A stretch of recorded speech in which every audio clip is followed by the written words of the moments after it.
Does loyalty have a price? That's the question echoing around Hillsborough right now, hanging in the Sheffield air like a verdict waiting to be delivered.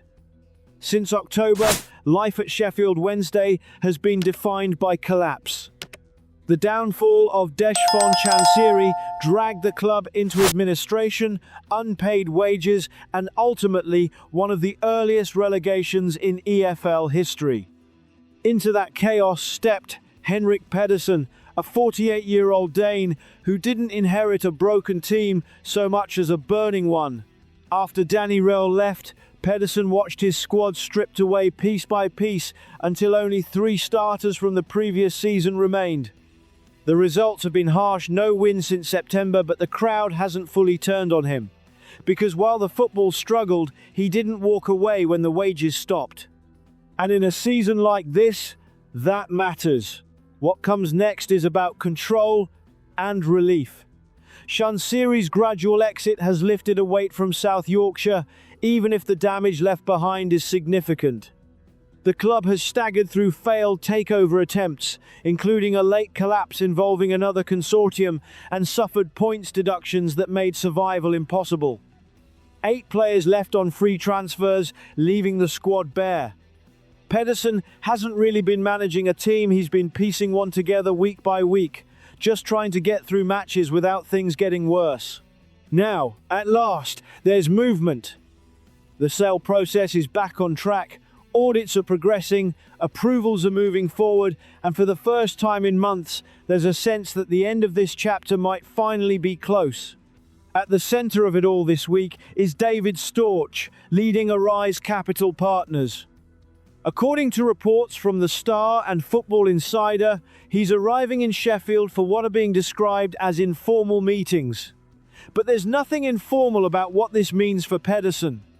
Storch has already suggested key EFL hurdles have been cleared, and this visit is about shaping the future, who stays, who goes, and who leads. For Pedersen, this is more than a conversation. It's effectively a job interview, and the most important one of his career.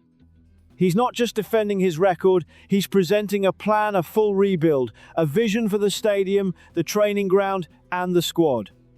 A case for why, after a season of collapse, he should still be trusted to lead the recovery in League One.